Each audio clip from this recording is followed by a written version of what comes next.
Welcome to Chat Communications Happenings and Trends. And today we are speaking with John Barton. He is working on building a community and a group for children with autism, and also going to inform us a little bit about spectrum gaming and how that is tied up into his initiative. So, John, welcome to the program. Thank you. Thank you for having me. I have three boys, a 13-year-old and 10-year-old twins, and all three are on the autism spectrum. We kind of run the gamut from what was once known as Asperger's, and sometimes erroneously called high-functioning autism, to PDD-NOS, which is sort of a catch-all phrase, to we were at severe to moderate. So a little bit of everything. We've dealt with the twins were nonverbal until they were 4.5. GK was functionally nonverbal until he was almost 6. They were in special needs preschool starting at 3. We didn't get diagnosed until late. Our diagnosis didn't happen until the twins were 4. And then my eldest was diagnosed later because we realized some of the behavior problems that he was having were likely related to autism. So we've been doing this now for 10 years, autism parenting and figuring out what they needed and how to provide it in an area where that's not always the easiest thing to do. So what do you think that was lacking for your family? Like, what resources did you feel like you didn't have available to you? All of them is really broad but accurate. We were lucky. We had access to speech and occupational therapy and physical therapy. It was a struggle for us to find a counseling for children with autism. We found a few people that they did their best to offer it, but as far as specialized training, that wasn't quite there yet, but they were still helpful to have. But as far as educational resources, respite services, specialized activities, education. Like right now, we're homeschooling all three boys because the local school systems were completely unable to meet their needs. My eldest was reading Harry Potter before he started kindergarten. By second grade, his reading level was tested at the university level. As far as most cognitive tests, his scores were just off the charts, except for things like processing, which was in the teens, executive functioning, which again was in. How do you back up and just explain to us kind of what these things are? I don't know if you're about to explain executive functioning or not, but could you explain kind of what executive functioning is, and then what a deficit in that would look like pertaining to autism, for instance? No, absolutely. Executive functioning is all of those things that we kind of expect adults to be able to do, so that we spend much of childhood teaching kids. So time management, delayed gratification, being able to set goals and work towards them, latency, so being prompted to work on a task and then starting work on it, organization. These are all executive functioning skills. So you think about what a normal day of work involves, and large parts of it are executive functioning, that you're able to plan out your day, prioritize, set goals, figure out what needs to happen, not get distracted by cat videos on the internet, all of those things. And starting in third grade, because that's really in the school system where classes really stop sort of holding everybody's hands and start teaching executive functioning. So they expect them to be able to time manage on projects and work on things. And I'm sorry, excuse me just a second. GK, I'm on the phone, love. I need you to be quiet, okay? Thank you. And we realized there was a problem because it wasn't just that he wasn't doing well with those skills, he didn't have them. Anything that they were doing that required time management or organization, he completely did not have that skill at all. So we had a SAT plan in place for him, and we'd go to the SAT team and say, look, we need this skill worked on. And they would go, okay. And that didn't happen. In fourth grade, we said, okay, last year, this didn't get taken care of. His skills are at the exact place they are now as they were last year. We have 3 years until he goes to middle school, and we want to make sure that he's going to be able to be successful in middle school. And then it was 2 years, and then it was 1 year. And then he's at middle school, and nothing changed. And he still didn't have those skills. Grades started dropping because he wasn't able to time management. We're working on 7th grade work reading. He was so far beyond what they were reading in class, there's no question of could he comprehend it, but he was still failing the class because he wasn't doing assignments with them. He didn't keep track of assignments. He didn't turn them in. And not just a couple, any of them. And if we sat down with him to work on what was a perfectly reasonable and age-appropriate assignment that should have taken 5 minutes, it was taking 4 hours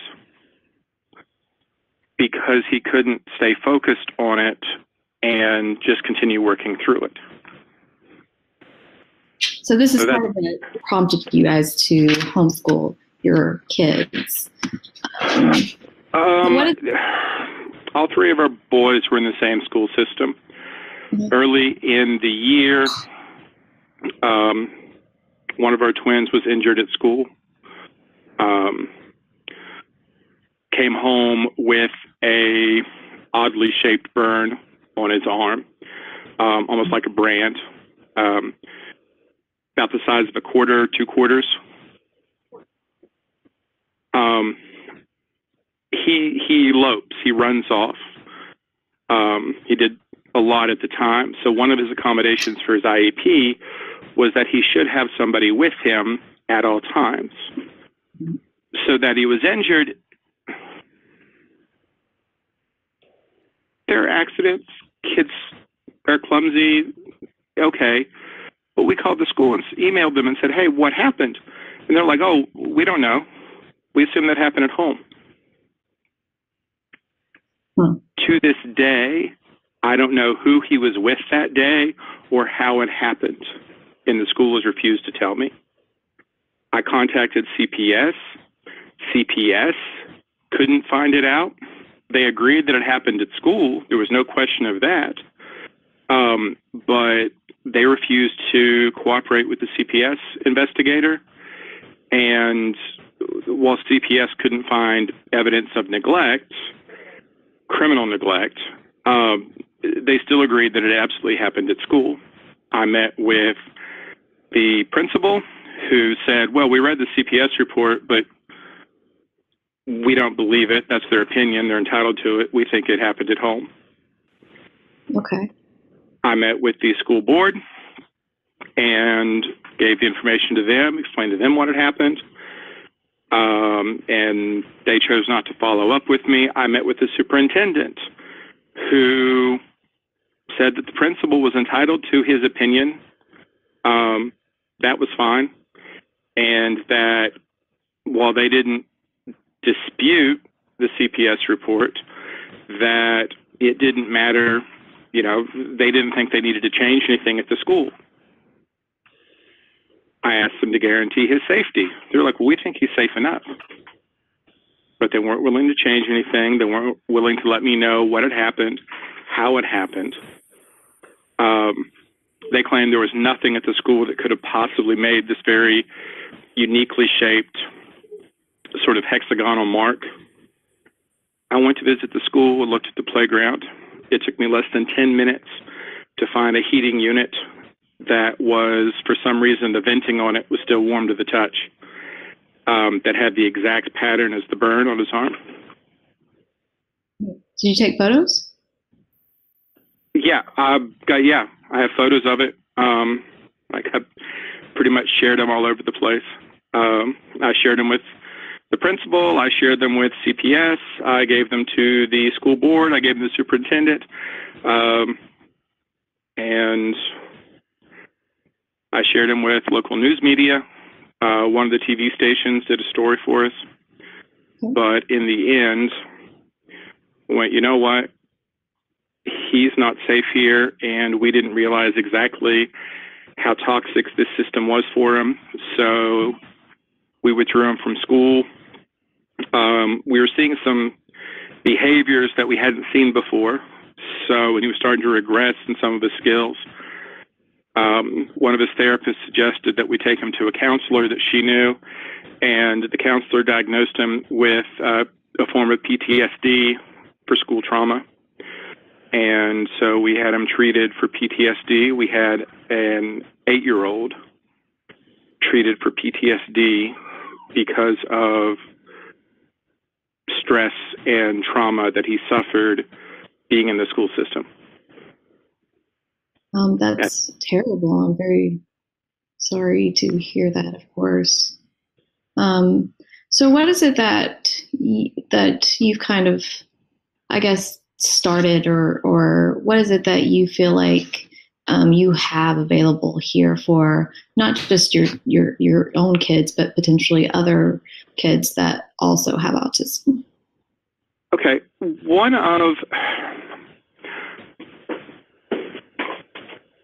I'm sure it's true for any family with a disability, but for autism families, it's incredibly isolating.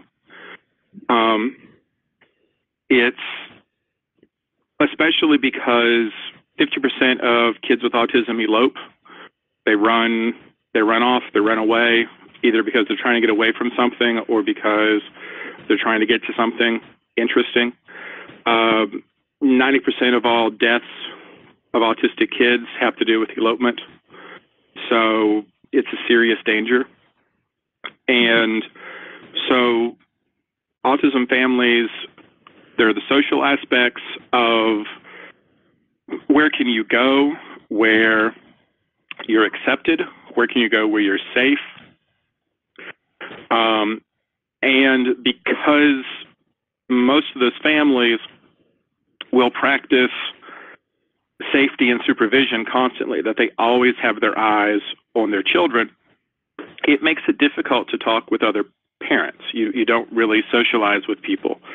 It's kind of like if you ever tried to carry on a conversation with someone and they were looking at their phone the whole time, eventually you just stop talking to them because you assume they're not paying attention. Only it's not their phone they're looking at in the case of an autism parent, it's that they're always watching their kid and just making sure that they're okay, that they're safe, that everything's fine. So with Spectrum Gaming, we're trying to solve two problems at once.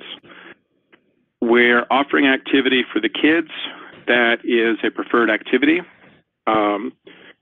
Many families of kids with autism report that their kids play video games, that they enjoy doing it, they spend a lot of time doing it. So it's something that they have in common.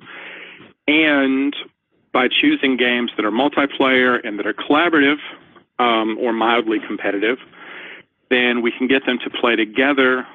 And whether that's, just side-by-side play, or if they're actually interacting and working together to accomplish things in the game, but they can play. They can be themselves. They can relax. We make sure we have an environment that is safe, but also accepting, non-judgmental. So some kids may be playing, Some of them may be nonverbal, or they communicate with an iPad or with PECs. Some of them may be highly verbal, but they have speech problems. And some may not play at all. They may just watch. They may talk or script while they're playing or they're watching. And all of that is fine. That's who they are. That's how they communicate. They're enjoying themselves. They're having fun. And that's what we do. Is that a place where everybody could gather at once and use kind of these electronic resources? Or is it over like an online system? No, we do face-to-face. Over. So we have, right now we're using a local clinic volunteer to let us use their space because they're not open on the weekends.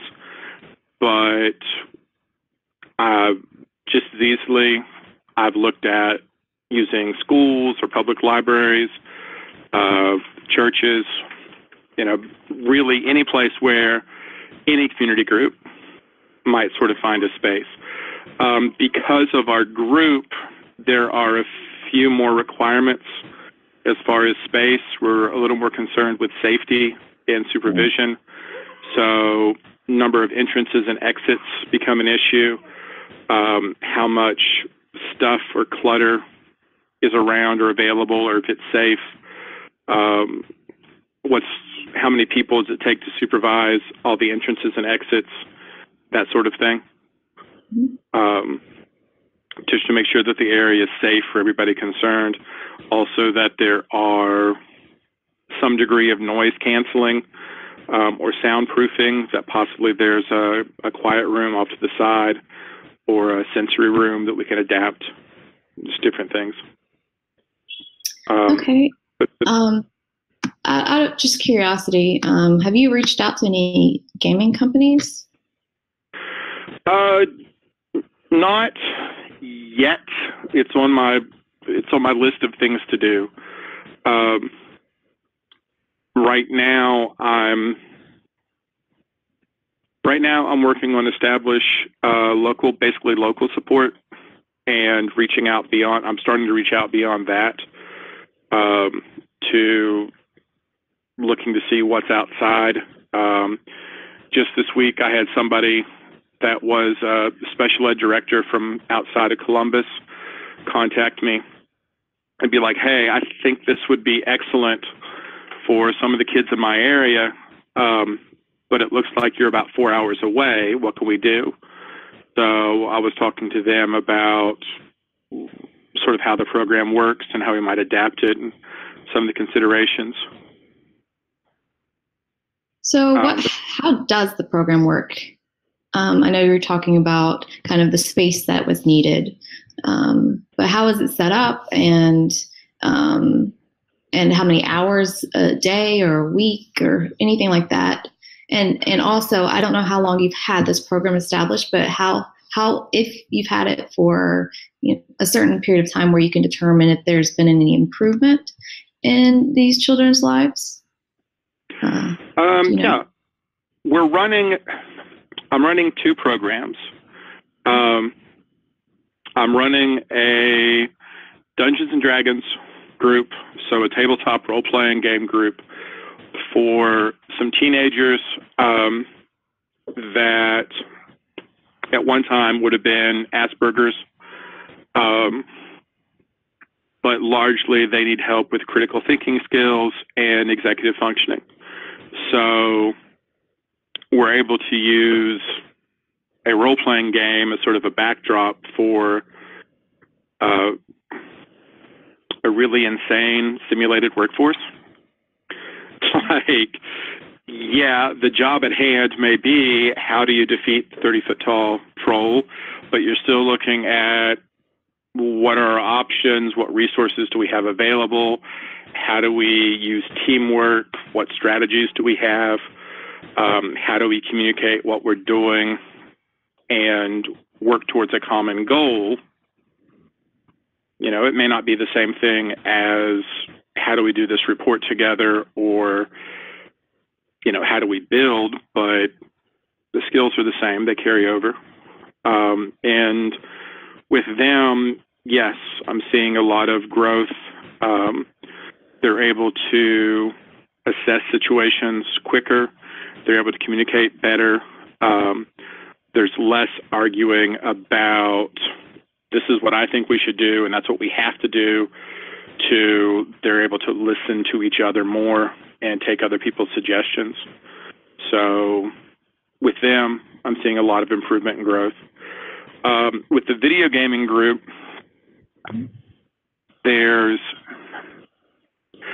I set up 8 to 10 consoles, and each one will have between 2 and 4 controllers. So anywhere from a dozen to 2 dozen or so kids could be playing at one time. Some common expected, just common expectations. So that I expect them to be kind to each other, to share, to take turns, to play well together. And largely with supervision, aside from the safety concerns, but as far as sort of watching socialization and social skills, it's just if a problem comes up, coaching them through it, kind of gently offering suggestions, calling for timeout if that's what's needed. But for the most part, it's just, it's acceptance. You can see them physically relax, and talking to the parents, that's kind of the part that they're most pleased with. They talk about how their kids look forward to this every time, and it's the only thing they've ever seen them look forward to. That they look forward to it with joy. They feel accepted. They feel welcome. And that's not something that they're used to feeling. They have a group of friends that they enjoy spending time with, and that accept them as they are and care about them and have fun with them. So what is it that you are trying? So you have a GoFundMe page set up for Spectrum Gaming. Yes. What is it that you're trying to build upon here? Like, what resources are you lacking? And so how can we as a community here at Actify help you? And okay. Assuming you know nothing about West Virginia except what it looks like on a map, there's a stretch of highway from the center part of the state towards the western border that's about 60 miles long. And along that stretch of highway, there are resources. It connects the two of the larger cities in the state, Charleston and Huntington. And through that, there are a variety of options for therapies and some resources and a few other things. Not a lot, but you could at least choose between A and B. The rest of the state is a lot more hit or miss. It's just, and mostly miss. It's mostly empty of any options outside the school system. What I'm trying to do is help identify what sources are available and help create and spread what we are doing. So looking at our map of our very uniquely shaped state, with 9 locations, I could set up regional areas of sharing this activity with other people, being able to set it up for other families in the area, for their children. Because the other thing that we do in addition to working with the kids is offering parent support, whether that's training, whether that's making sure they know what resources are available, or if it's just a support group, talking to other parents that are going through similar things and sharing what kind of experiences you've had and what's going on from there. With the GoFundMe, what I'm looking for is funding to help grow the program. Right now I have a limited number of systems, and a lot of those were donated or old, or I sort of pulled them out of storage from somewhere. They're not really made for traveling. So I'm trying to get a set of equipment and storage that I could set up for a location and travel, and then that would also take care of any expenses that I had with being able to travel to different locations and set these up, which would essentially be full-time.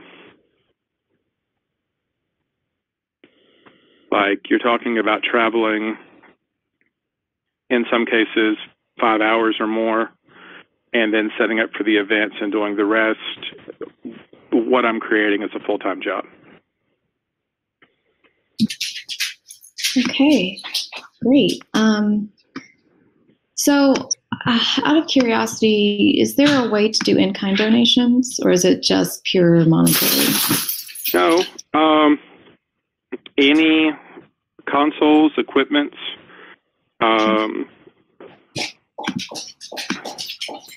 television sets are what I need most, but they're also the hardest thing to do anything with. I had somebody drop off a 50-inch TV that was still in the box, and I was so excited until I opened it up and realized that at some point the screen had been cracked. But gaming consoles, controllers, always could use more controllers, games, and honestly, it doesn't have to be PlayStation 4 or Xbox One. Normally, I'll have Xbox 360, I have PS2s, I'll have Wii and Wii U's. Kids prefer different games, and they're not always the newest game. So thank you for talking to us. What we're going to do is we'll have your GoFundMe page linked in the description below so that people can just access that immediately when they're watching this video or after, hopefully afterward, so that they can actually hear your entire story and also the amazing work that you're doing with these children that obviously very much need this resource. So thank you for talking with us. Thank you all for talking to me. I appreciate it. You are just listening to another segment from Actify Chat. Please remember to like, subscribe, and share. Also, we want to continue to bring you more content and need your help, so why not jump on over to our Patreon and support us? The link is www.patreon.com/ActifyChat, or can be found in the description below. Thank you so much for listening.